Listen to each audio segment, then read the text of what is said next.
கிறிஸ்து இயேசுவில் என் அன்பிற்கும் பாசத்திற்கும் இனிய அன்பான இறை மக்களே, தவ காலத்தினுடைய முதல் ஞாயிறில் நாம் இன்று இருக்கிறோம். வாசிக்கப்பட்ட வாசகங்கள் அனைத்துமே இந்த தவ காலத்திற்கு நம்மையே முழுமையாக தயாரிக்கக்கூடிய விதமாகவும், விபூதி புதனன்று நாம் கேட்ட சிந்தித்த இறைவார்த்தையின் அடிப்படையினுடைய தொடர்ச்சியாகவும் இன்றைக்கு இருப்பதை பார்க்கிறோம். ஆண்டவர் தன்னுடைய வாழ்க்கையில் சந்தித்த மிக பெரும் சோதனைகள், அழகையால் சோதிக்கப்பட்ட ஆண்டவர் அழகை சோதிப்பதற்கு தந்தையால் அனுமதிக்கப்பட்ட ஒரு சூழலைத்தான் இன்றைக்கு பார்க்கிறோம். 3 விதமான சோதனைக்குரிய காரியங்களை அழகை ஆண்டவருக்கு கொடுக்கிறது. இயேசு ஆண்டவர் எப்படி வெற்றி கொண்டார் என்பதுதான் நம் ஒவ்வொருவருக்குமான பாடமாக இன்றைக்கு அமைந்திருக்கிறது. இந்த வருஷம் இந்த தவக்காலம் ரொம்ப சமீபமாக நமக்கு வந்துருச்சு. வழக்கமாக பிப்ரவரி மாதத்தினுடைய இறுதியிலோ அல்லது மார்ச் மாதத்தினுடைய தொடக்கத்திலோ வரக்கூடிய இந்த தவக்காலம் இந்த ஆண்டு பிப்ரவரி மாதத்தினுடைய மையப்பகுதியிலே நமக்கு ஆரம்பித்திருக்கிறது. அப்போ என்னுடைய பங்கில் இருக்கிற மறைக்கல்வி பிள்ளைகளுக்கு நான் விபூதி புதன் திருப்பலி வைத்து கொண்டிருந்தேன். அப்போ அவங்களுக்கு போயிட்டு தவக்காலத்தை பற்றி கொடுக்கிற பொழுது, ஆண்டவர் பாடுகளினால் ரத்தம் சிந்தி அவர் தன்னுடைய வேதனைகளினால் மீட்பு கொடுத்தார் அப்படின்றது பெரியவங்களுக்கு வேணால் புரிந்து கொள்வதற்கு எளிதாக இருக்கும். ஆனால் அந்த குழந்தைகளுக்கு எப்படி எளிதாக சொல்வது என்று யோசித்து 2 விதமான காரியங்களை சொன்னேன். அது 2யுமே மிக சுருக்கமாக நான் உங்களுக்கும் சொல்ல விரும்புகிறேன். ஏன்னா உங்களுடைய பிள்ளைகளுக்கும் நீங்கள் சொல்லலாம். ஒருவேளை உங்களுடைய பேர பிள்ளைகள் இருக்கிறாங்கன்னா அவங்க கேட்டாங்கன்னா கூட அவங்களுக்கு கூட நீங்கள் இந்த வார்த்தைக்குரிய விளக்கத்தை நீங்கள் சொல்லலாம். அப்போது நமக்கு என்னது, கிறிஸ்மஸ் ஒரு மிகப்பெரிய ஒரு கொண்டாட்டம். அதற்கு அடுத்தாப்புல ஈஸ்டர், அதுக்கப்புறம் அதற்கு இணையாக சொல்ல முடியாது, அதை விட ஒருபடி மேலே இருக்க வேண்டிய ஒரு கொண்டாட்டம். ஆனால் மகிழ்ச்சியான ஒரு கொண்டாட்டமாக போகிறதுனால நம்ம நிறைய கிறிஸ்மஸ்க்கு முக்கியத்துவம் கொடுக்குறோம்.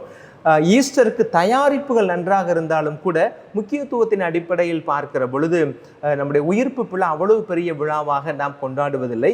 ஆனால் இந்தியாவை பொறுத்தளவில் நம்ம உண்மையிலே பெருமைப்பட வேண்டும். தமிழ் சமூகம் இன்றைக்கும் உயிர்ப்பு விழாவை நாம் பெரிதாக கொண்டாடுகிறோம். அப்போ எங்கள் பிள்ளைகளுக்கு நான் இப்படித்தான் விளக்கம் சொன்னேன். அந்த மறைக்கல்வியில் இருக்கிற பிள்ளைகள் புரிந்து கொள்வது போல எப்படி சொன்னேன்னா, கிறிஸ்மஸ் அப்படின்றது இயேசுவுக்கானது, கிறிஸ்மஸ் அப்படின்றது இயேசுவுக்கானது, ஈஸ்டர் அப்படின்றது கிறிஸ்துவுக்கானது அப்படின்னு நான் சொன்னேன்.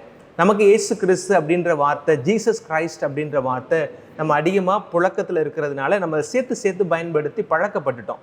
இப்போ கிறிஸ்மஸ் அப்படின்றது ஆண்டவருடைய, அதாவது இயேசுவுடைய வருகைக்காக நம்மை தயாரிக்கக்கூடியதாகவும், ஈஸ்டர் அப்படின்றது கிறிஸ்துவை எதிர்கொள்வதற்கான ஒரு தயாரிப்பாகவும் நமக்கு இருக்கிறது அப்படின்னு நான் சொன்னேன். இது ஒன்று.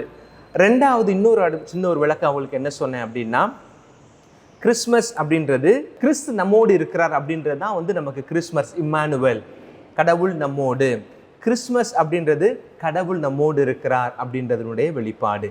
ஈஸ்டர் அப்படின்றது நாம கடவுளோடு இருக்கக்கூடிய ஒரு நேரம். கடவுள் நம்மோடு இருக்கிற பொழுது நமக்கு அவர் மகிழ்ச்சியை, ஆனந்தத்தை தருகிறார். இப்போது அந்த கஷ்டத்தை, துன்பத்தை, சிலுவையை தாங்க போகிற கடவுளோட நாம் இருக்கணும். அதுதான் ஈஸ்டர் பெருவிழா அப்படின்னு சொன்னேன். கடவுள் நம்மோடு என்பது நமக்கு திருவருகை காலமாக இருக்கிறது, நாம் கடவுளோடு என்பது தவக்காலமாக இருக்கிறது. இந்த தவக்காலத்தினுடைய முதல் ஞாயிறில் ஆண்டவர் நமக்கு 3 விதமான சோதனைகளை எதிர்கொண்ட காரியம் நமக்கு அழகாய் கொடுக்கப்பட்டிருக்கிறது. சோதனை அப்படின்னு ஒன்று நம்ம அடிக்கடி என்னையா பெரிய சோதனையாக இருக்கும் உன்னோட அப்படின்னு சொல்லுவாங்க. சோதனை, ரோதனை, இந்த வார்த்தைகளை நம்ம பயன்படுத்தணும் இல்லையா? நான் 3 விதமாக இந்த சோதனைகளை பிரித்து பார்க்கிறேன். ஒன்று, உடலியல் சோதனைகள். உடலுக்கான ஒரு உடலியல் சோதனை அப்படி என்ன, நல்ல உணவு கிடைக்கல அப்படின்னா அது ஒரு பெரிய சோதனை. நமக்கு சரியான உடை கிடைக்கல, அது ஒரு பெரிய சோதனை. உடுத்துறதுக்கு நல்ல உடுப்பு கிடைக்கல, இருக்கிறதுக்கு இடம் கிடைக்கல, இதெல்லாம் உடல் சார்ந்த சோதனை. அடிக்கடி நோய்வாய்ப்பட்டு போயிடுறோம், அதெல்லாம் உடல் சார்ந்த சோதனைகளாக நம்ம பார்க்கிறோம். 2வது, மனம் சார்ந்த ஒரு சோதனைகள். அன்பு கிடைக்காத ஒரு சூழல், விரக்தியை அதிகமாக உணரக்கூடிய ஒரு சூழல், சுற்றி இருக்கிறவங்கலாம் பழி வாங்கக்கூடியவர்களாக, கோல் சொல்லக்கூடியவர்களாக, அவப்பேச்சு பேசக்கூடியவர்களாக இருக்கிறாங்க அப்படின்னா அது நம்முடைய மனதளவில் நமக்கு ஒரு பாதிப்பை ஏற்படுத்தும். அது மனவியல் சோதனை அப்படின்னு கூட நீங்கள் வைத்துக்கொள்ளலாம், உளவியல் சோதனை அப்படின்னு கூட நீங்கள் சொல்லலாம். 3வது, ஆன்மீக சோதனை. அது என்னன்னா, கடவுளிடமிருந்து அப்பாற்பட்டு நிற்பது போன்ற ஒரு உணர்வு, எல்லாருமே இருந்தும் கூட எதுவுமே இல்லாத ஒரு சூழல். அதுதான் நம்ம ஆன்மீக வெறுமை அல்லது ஆன்மீக சோதனை அப்படின்னு சொல்கிறோம். இன்னும் எளிமையாக புரிந்து கொள்வதற்கு, எப்போ ஆன்மீக சோதனை நமக்கு வரும்னா, இந்த உடலியல் சோதனை குறைந்து அது சுகமான வாழ்க்கை நோய் போயிருச்சு அப்படின்னா நமக்கு ஆன்மீக சோதனை வந்துவிடும்.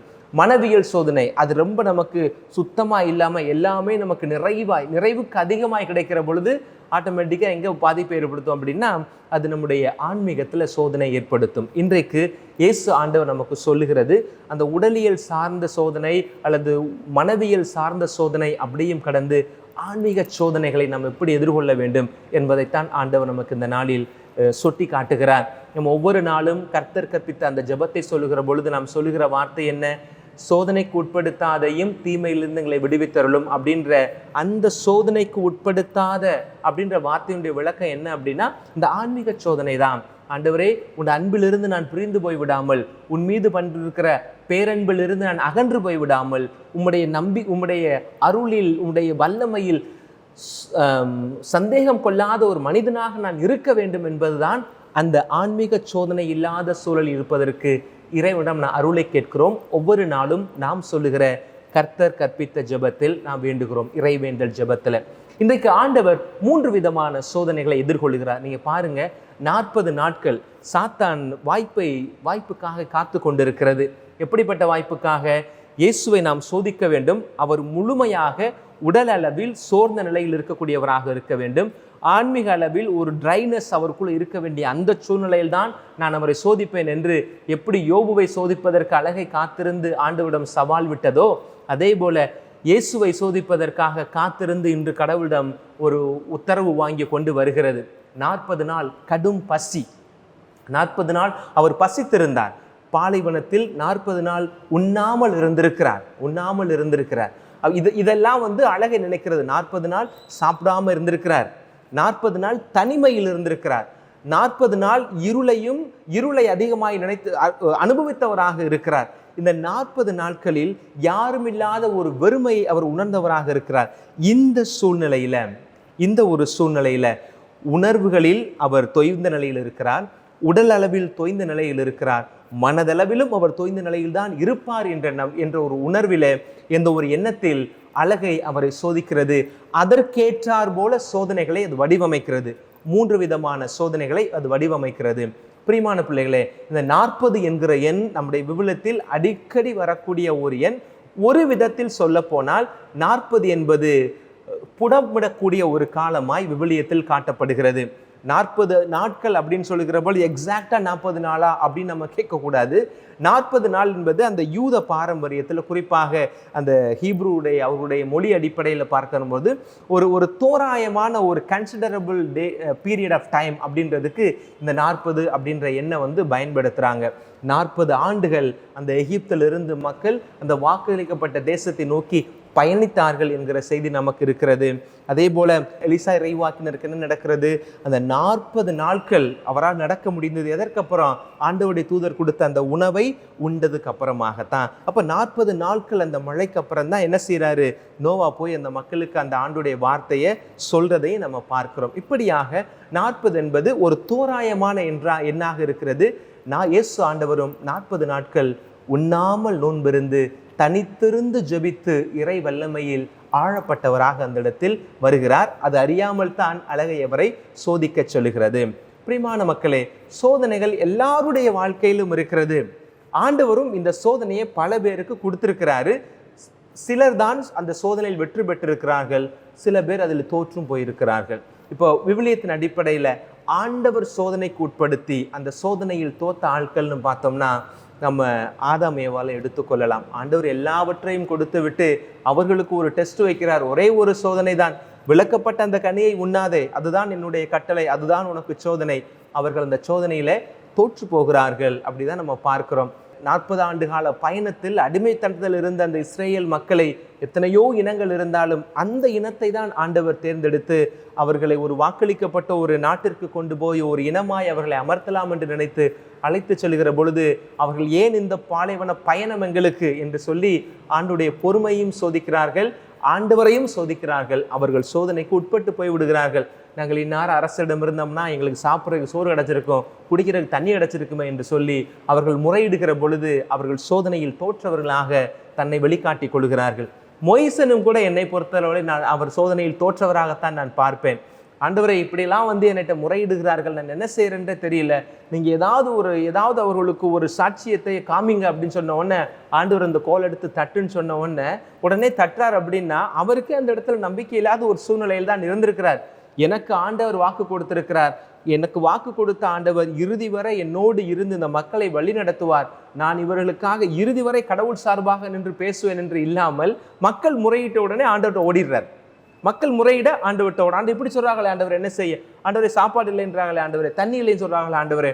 ஒவ்வொரு முறையும் ஆண்டவர் ஓகே போ, அந்த வெளியில போய் பாரு, மண்ணா பொழியும், அதை எடுத்து கொடு அப்படின்னு சொல்றதும், தண்ணி இல்லையா உன்னுடைய கோலை வைத்து அந்த பாறை அடி, படையெடுத்து வருகிறார்கள், என்ன செய்யறன்னு தெரியல, சரி உன் கோலை கொண்டு இந்த கடலை பிரி அப்படின்னு சொல்லும் போதெல்லாம் இது மோயிசனுடைய நம்பிக்கையற்ற தன்மையை காட்டுகிறது, அவருடைய சோதனையில் அவர் விழுந்த சூழலை காட்டுகிறது அப்படின்னு தான் நான் பார்க்கிறேன். அதுக்கப்புறம் பார்க்கிற பொழுது ஆண்டவர் அடித்து சொல்கிறார், உங்களுக்கு ராஜா என்பதே தேவையில்லை அப்படின்னு சொல்லும் போது சாமுவேல் மூலமாக ஆண்டவரை தொந்தரவு செஞ்சுதான் அவங்க என்ன செய்யறாங்க, சவுல் என்ற அரசனை பெற்றுக்கொள்கிறார்கள். அந்த இடத்தில் அந்த மக்கள் சோதனைக்கு உட்பட்டவர்களாக, சோதனைக்கு உட்பட்டு தோற்று போய் விடுகிறார்கள். அதே போல மீண்டுமாக வருகிற பொழுது தாவீது ஆண்டவர் சொல்கிறாரு, இதெல்லாம் செய்யாதன்னு. ஆனால் அவர் கணக்கெடுத்து பார்த்து தன்னுடைய பெருமையை நிலைநாட்டி கொள்ள பார்க்கிறார். எவ்வளவு பேர் இருக்கிறாங்க, மக்கள் தொகை கணக்கெடுக்காதன்னா அதை எடுக்கிறாரு.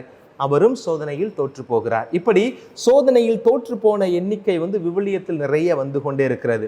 என்ன ஃபாதர், தோத்தவங்களா சொல்றீங்க, யாருமே ஜெயிக்கலையா கடவுள் கொடுத்த அந்த சோதனையில் அப்படின்னா நிறைய பேர் ஜெயிச்சிருக்கிறாங்க.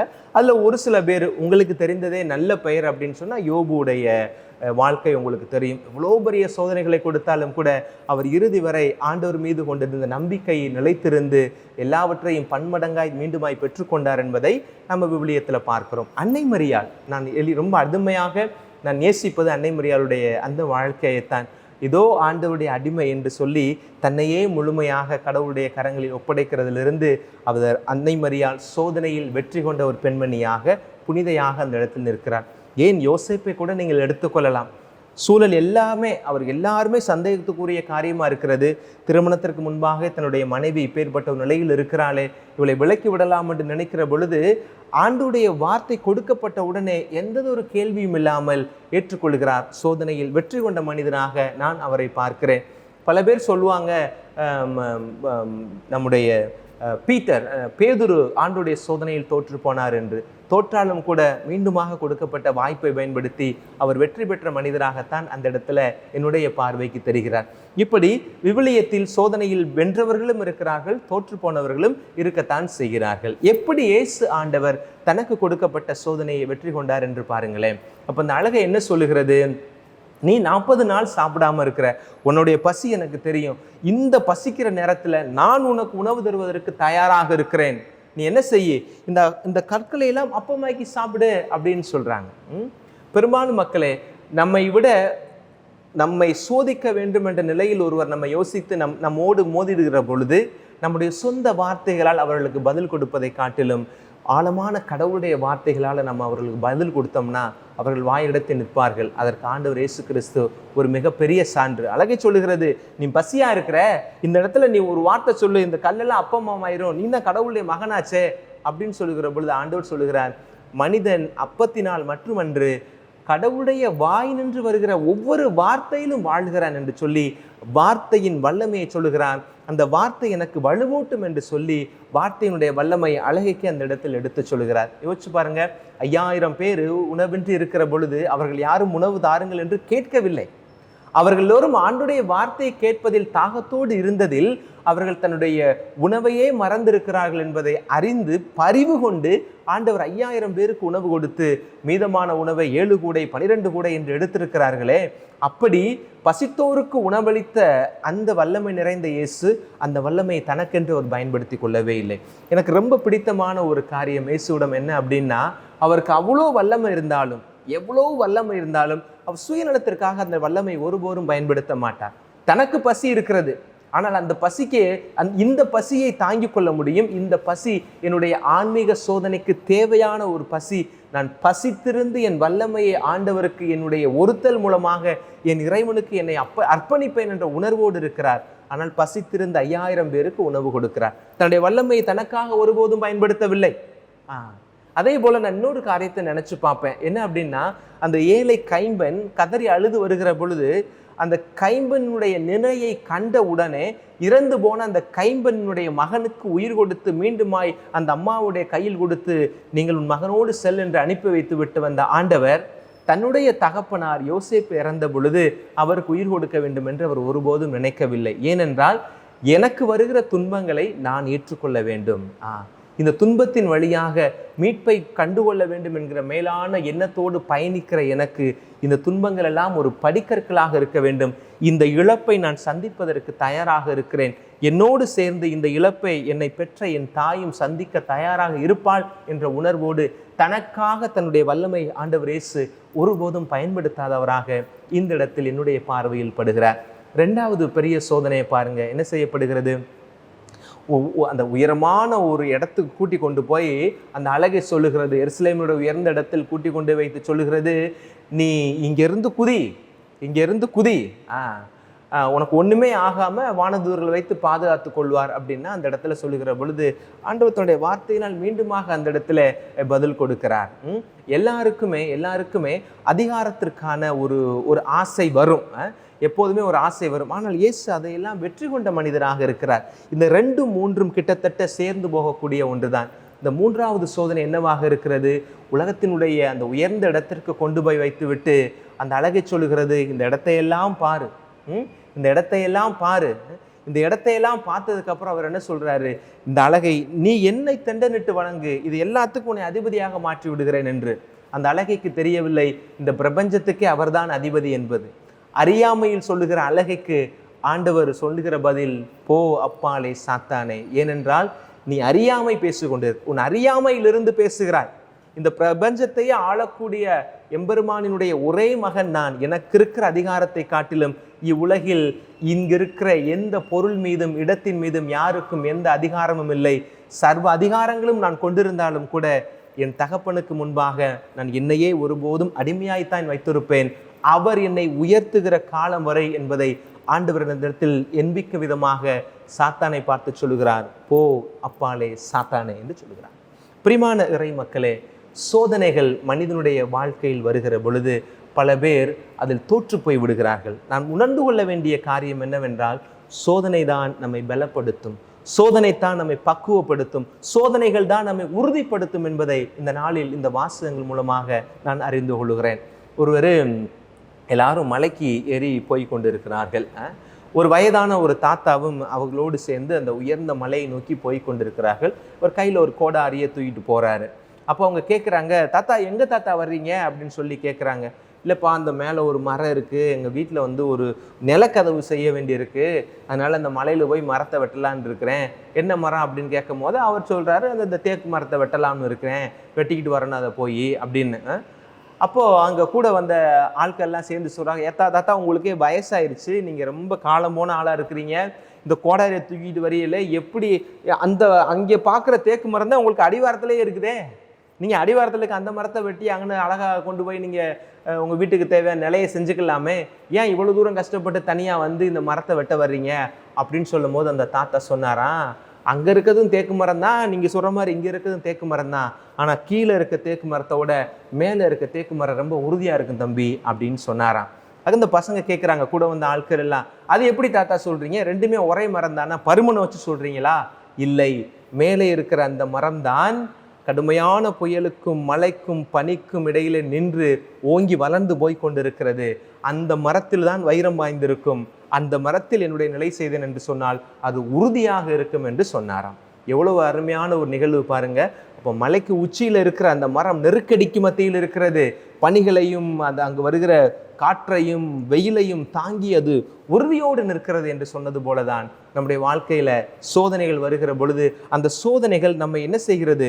புடமிடுகிறது. அந்த சோதனைகள் நம்மை உறுதிப்படுத்துகிறது என்பதை இந்த நாள் வாசனங்கள் நமக்கு சொல்லுகிறது. அதே நேரத்தில் இந்த ஒரு இறை வார்த்தை உங்களுக்காக நான் வாசிக்கலாம் என்று நினைக்கிறேன். 1 பேதுரு 1ஆவது அதிகாரத்தில் இருக்கிற 6ஆவது வசனம், நாம் இன்னும் சிறிது காலம் பல்வகை சோதனைகளால் துயருற்று வேண்டியிருப்பினும் அந்நாளிலேயே பெருவகை கொள்வீர்கள்.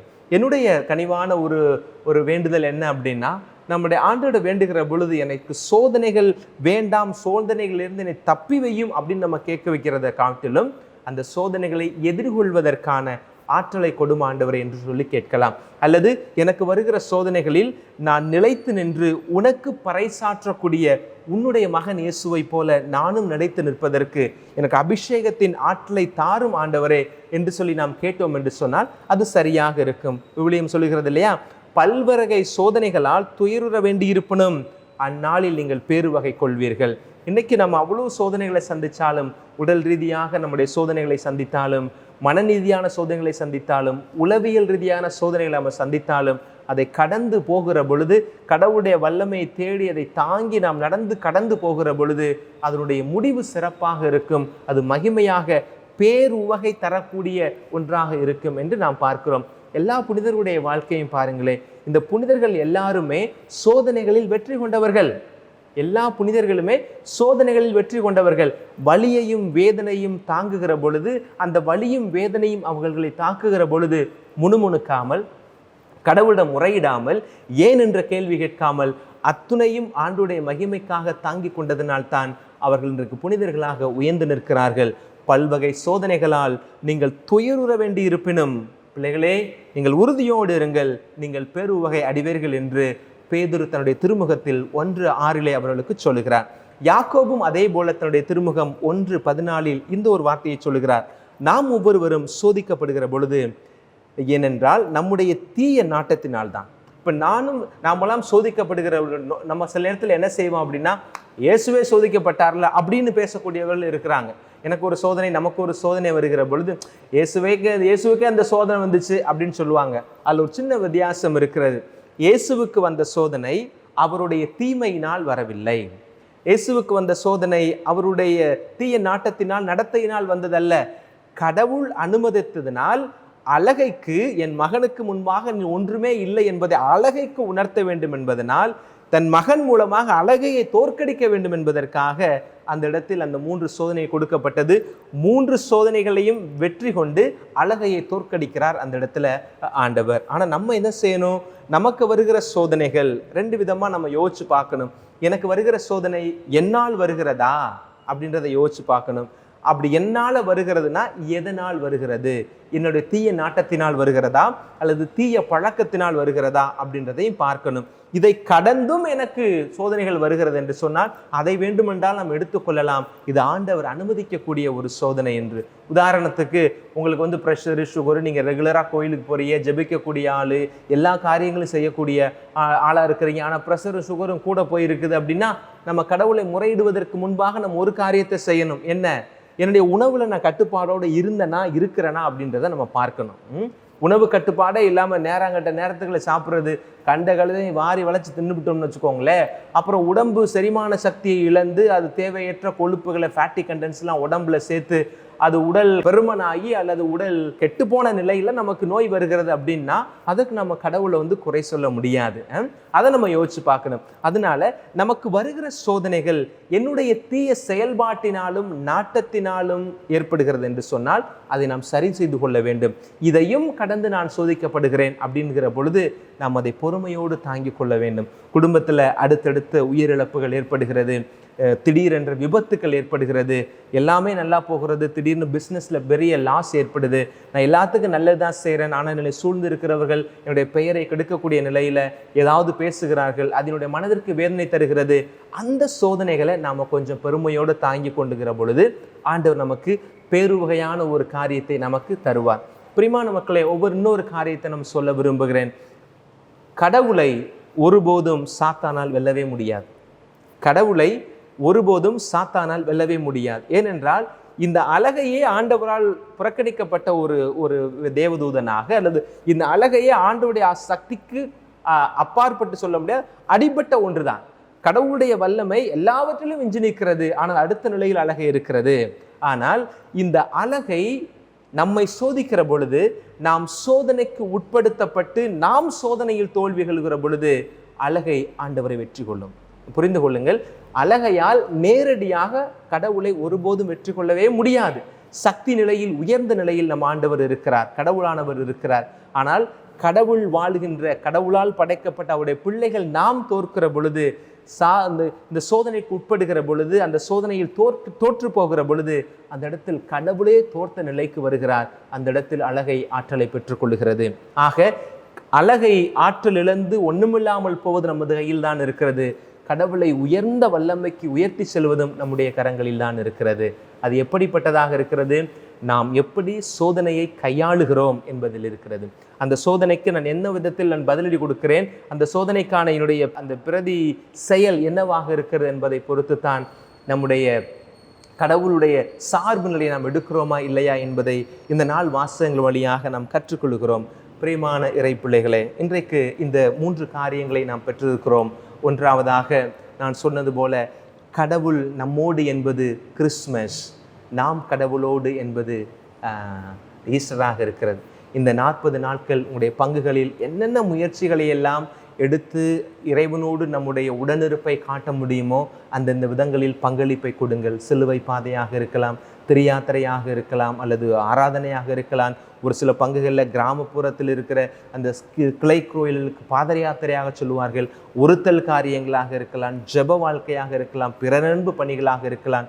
இவை எல்லாமே நமக்கு தருகிற ஒரு செய்தி என்னவென்றால், இந்த காரியங்களை செய்வதன் மூலமாக நாம் ஆற்றலை பெறுகிறோம், வல்லமையை பெறுகிறோம். இந்த வல்லமை சோதனைக்கு அப்பாற்பட்டு சோதனையை வெல்லக்கூடிய ஆற்றலை நமக்கு தரும்.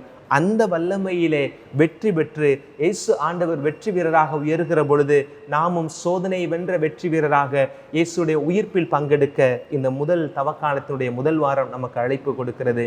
ஆண்டவருடைய சோதனை நம் ஒவ்வொருவருக்கும் மிக உயர்ந்த பாடமாய் அமைந்திருக்கிறது. இப்பேற்பட்ட அருமையான இறைச்செய்தியை இன்றைக்கு நமக்கு தந்த ஆண்டவரை போற்றுவோம், புகழ்வோம், அவரோடு இருப்போம். அவருடைய உயிர்ப்பின் மகிமைக்கு நம்மை தயார்படுத்துவோம். ஆமென்.